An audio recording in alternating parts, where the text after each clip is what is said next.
Исәнмесез, эфирда яңалыклар чыгарылышы, студияда Роза Хабибуллина, алга таба кой бер темалар турында кыскача. Янгын 6 кешенең гомерен үзде, фаҗигада кем гаепле? Медицина ярдәме якында Чаллыда табиблар өчен яңа офис ачылды. Бүген Чаллы шәһәр судында Удмуртияның элекеге авыл хуҗалыгы министры кызына шик кую чарасын сайладылар. Елена Собина гадәттән тыш хәл булган ферма хуҗабикәсе. Исегезгә төшерәм, 24 декабрь төнендә Алубага районында коточкыч фаҗига булды. 39 кеше булган агач барак янган. 33 кеше чыга алган, 6-сы һәлак булган. Янгын чыгуның башлангыч сәбәбе нинди? Чыгарылышның беренче материалында сөйләрбез. Елена Собина гаибен танымый, крестьян-фермер хуҗалыгы башлыгы шик кую чарасын йорт аресты рәвешендә сайларга сорады. Чаллыда аның өчен тикшерү барган арада хәтта фатир да арендага алганнар, шулай ук аның яклаучысы качарга җыенмый дип хәбәр итте. Янгын нәтиҗәсендә һәлак булганнарның гаиләләренә компенсация түли башлаганнар. Мы оказали пострадавшим помощь, и, конечно, где-то скрываться от следствия ненамеренные, считаем достаточным меру пресечения в виде домашнего ареста. Или залог. Янгын агач баракта булган объектта җитди хокук бузулар булган, алар турында тикшерүче хәбәр иткән. Были допущены следующие нарушения. Направление движения к источникам противопожарного водоснабжения обозначено указателями со светоображающей поверхностью либо световыми указателями, подключенными к сети электроснабжения и включенными в ночное время или постоянно. Четко нанесенными цифрами расстояния до их месторасположения. На объекте с круглосуточным пребыванием людей руководителями неорганизованного круглосуточного дежурства обслуживающего персонала. Гадәттән тыш хәлнең башлангыч сәбәбе дип электр җиһазларын эксплуатацияләү кагыйдәләрен бозуны атыйлар. Хокук яклаучы зыян күрүчеләрнең шелтәргә артык йөкләнеш ясау алулары кире какмый. Әмма шулай ук 6 кеше һәлак булган бәхетсезлек очрагының тагын бер версиясын карауны сорый. Бу үтертүдә булырга мөмкин. За 2 минуты до начала пожара в помещение для проживания работников входит некий мужчина, находится там не более 2 минут, затем выходит, уезжает на тракторе, после чего почти сразу начинается пожар. Я подчеркиваю, мы его не обвиняем и не скидываем ответственность на него, нет. Елена Собина 2 айга үй арестына җибәрелгән компания директоры Владимир Чайкны 2 айга СИЗОга озаттылар. Лилия Гатина, Эльмира Гайнетдинова, Тимур Сафронов, яңалыклар. Медицина ярдәме якында Чаллыда 7-нче поликлиника табибларының өстәмә офисы ачылды. Ул 63, 64 һәм 69 микрорайоннарда яшәүчеләргә хезмәт күрсәтәчәк. Яңа бинаны республиканың сәламәтлек саклау министры Марсель Миңнуллин, шәһәр мэры Ноэль Мәгдиев, Россия Дәүләт Думасы депутаты Әлфия Кагогина һәм безнең төшерү төркеме карады һәм бәяләде. Предлагаю по маршруту пациента пройтись. Медицина учреждениесе филиалы 63-тә 15 йортының беренче катында урнашкан 429 квадрат метр майданлы бинада 8-гә кадәр киңәйтү мөмкинлеге булган 4 терапия участогы оештырылачак. Кабинеты большие, уютные, с балконом даже. Беренче процедураны шәһәр советы депутаты 7-нче поликлиника пациенты Марат Мөхәммәдиев үзенә сынап карады. Аның сүзләренчә, мондый поликлиникалар үз вакытында медицина ярдәмен алырга ярдәм итәчәк.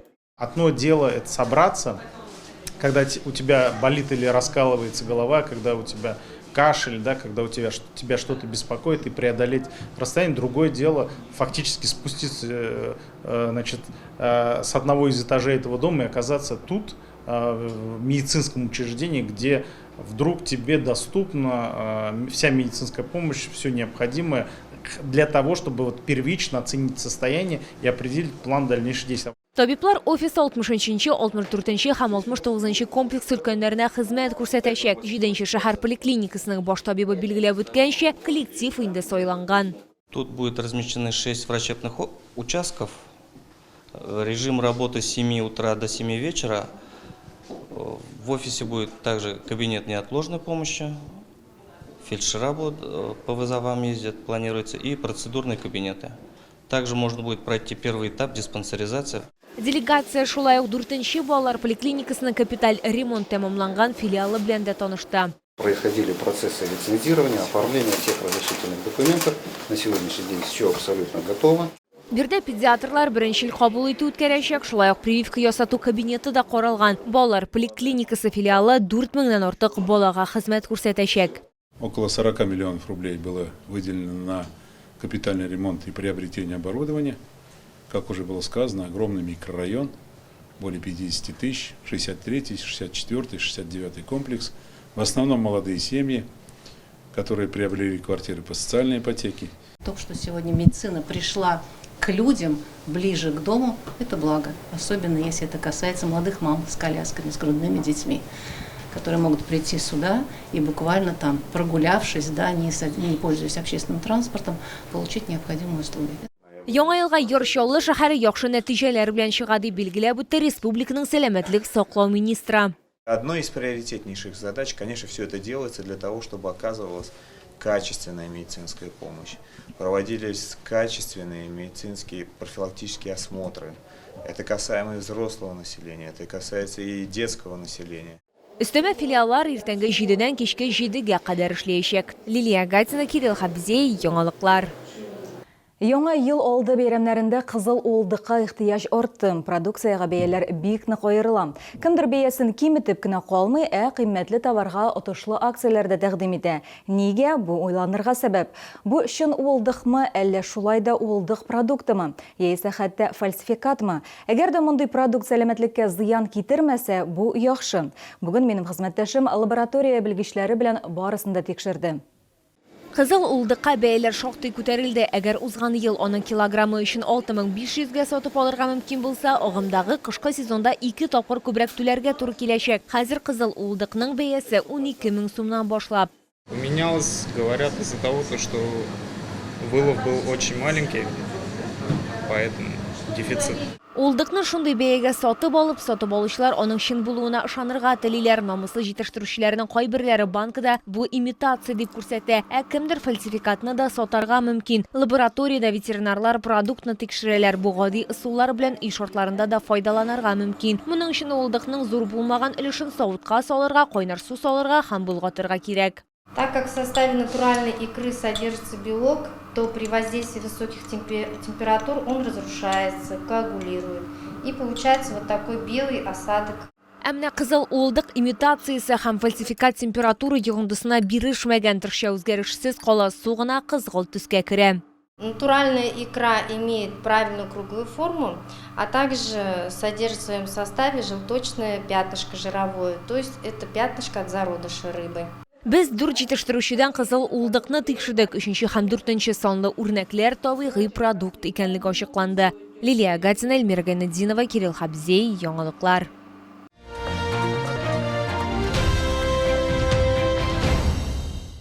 Кыш көне аякларга гына түгел, тәнгә дә җылы һәм уңайлы булсын өчен. Яршалыда Беларусь аяк киеме һәм төрек текстиле күргәзмәсе эшен дәвам итә. Уңайлылык, модельләрнең төрлелеге һәм бәя белән сыйфатның идеаль нисбәте.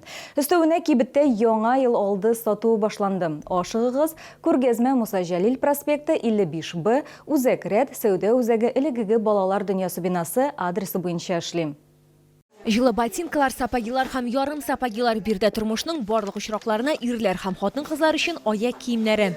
Полусапожки из зимней коллекции отлично подойдут для женщин, которым помимо элегантного внешнего вида ценен и комфорт в любую погоду. Данная модель особенно подойдет посетительницам с деформированной стопой, так как имеет полноценную ширину колодки. Модели из зимней коллекции славятся своей герметичностью. Үз тәҗрибәсендә Беларусь аяк киеменең уңайлылыгын бәяләгән кеше аны инде башкасына алыштырырга әзер түгел. Очень хороший, удобный. Предлагаю всем остальным челнинцам, что приходили сюда. Моннан тыш төрек текстиле дә тәкъдим ителә, бирдә өске киемнәре дә, термобелье да сатып алырга мөмкин. Термобелье – это незаменимый элемент гардероба в зимний период. Комплект специально создан для тех, кто ценит комфорт и тепло. Он изготовлен из 100% хлопка, что обеспечивает отличную терморегуляцию и не вызывает раздражения на коже. Кибеттә яңа ел алды сатуы һәм яхшы ташламалар башланды. Муса Җәлил проспекты 55Б, Үзәкрәт, Сәүдә үзәге адресы буенча ашыгыз.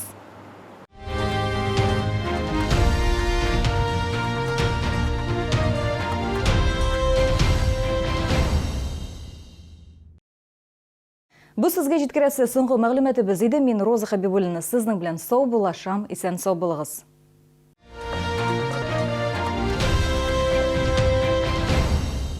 Новогоднее чудо с Камчатки к вашему столу. Королева лососевых рыб, красная икра, царская рыба. Все от производителя. С 23 по 31 декабря. Челны, ТЦ Грин, остановка Глобус.